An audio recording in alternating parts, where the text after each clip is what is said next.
Haiti is a nation of dramatic contrasts, from its panoramic mountaintops and idyllic Caribbean beachfronts to the oppressive poverty that grips the majority of the population. Haiti is a place that has amazing people, an amazing history and culture. It's a place where a whole set of economic, social, and other ills have settled, and it is the poorest country in our hemisphere. And I think it's important that we don't think about just disaster relief in offering a bag of rice or some shelter after a disaster. We need to think about long-term sustainability, and we have to measure it at the personal level. When you help a community decide its own priorities and move its own development forward, that's the way that we measure progress in Haiti. The fury of back-to-back hurricanes, Faye, Gustav, and Ike, unleashed nature's devastating effects on the ill-prepared Haitian people. Massive flooding and landslides left hundreds of thousands without basic shelter, food, and clean water. Hundreds of people died. Joe Felix is a relief worker for PADF. This is also his home. Once it has been announced in the radio, when we saw on the internet that we would have a hurricane, we went to Jacmel to assist with the population and to help them. So we were there when the hurricane arrived. I have been able personally to go from Jacmel to Marigot, walking 15 kilometers. Jacmel was quite isolated because all the bridges had been destroyed. Joe is an example of a Haitian who has chosen to make his life in Haiti professionally, but also to commit to moving his country forward. And the morning after the hurricane, everybody was building, was trying to recuperate, to rehabilitate with what they had on the hand.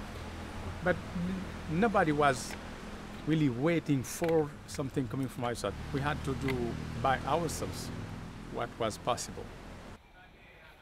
For Joe, the goals are twofold: to provide immediate relief following a disaster, and most importantly, to build long-lasting stability. They have to identify the basic needs, the first need. We don't do it for them because we think that they have to say by themselves what the needs are. The sustainability depends on them. Beyond disaster relief, Haiti's 8.5 million residents must also cope with threats to their basic security. Law and order is maintained by UN peacekeeping forces in partnership with local police. Wherever people gather, even by the side of a washed-out road, markets spring up to sell food and other basic supplies. One of the items in greatest demand is charcoal, the primary source of cooking fuel. That charcoal is a byproduct of a dwindling forest that is also the main source of the lumber for home building supplies and furniture. These demands create a vicious cycle of deforestation, stripping the land of its ability to absorb stormwaters and protect the environment. As evidenced in the chronic pollution plaguing the nation's capital. In Port-au-Prince, PADF staffer Carline Pierre Rock works in the city's poorest slum, Cité Soleil. There she organizes fishermen to increase their catch and receive a fair market price.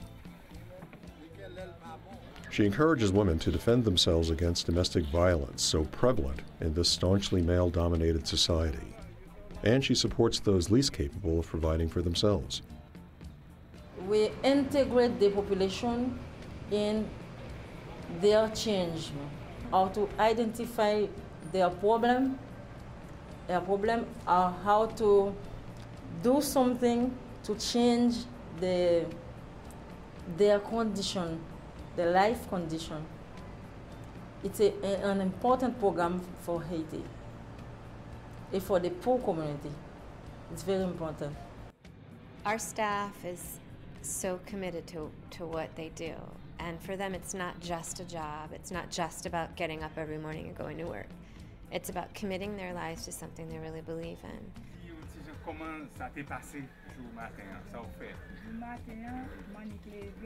She got up at 2:30 in the morning with 4 children and her husband and her mother too. And the water was coming. The level of water was rising in the house. So she had to run away as fast as she could with the children.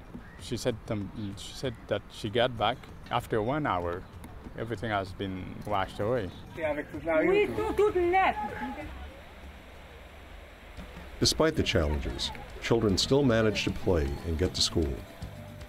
Adults go about their daily chores and the rebuilding takes place. You're proud of what you do and the people here. That's true. I'm very proud of it. We had to fight by ourselves, and we did it. Good. PADF will remain committed to Haiti. It's a country that is extremely important to us, and we know that little by little, person by person, that we really can have an impact. And our hopes for Haiti include that they are very much a part of their own destiny, and they, the Haitians, are going to make a difference in their own futures.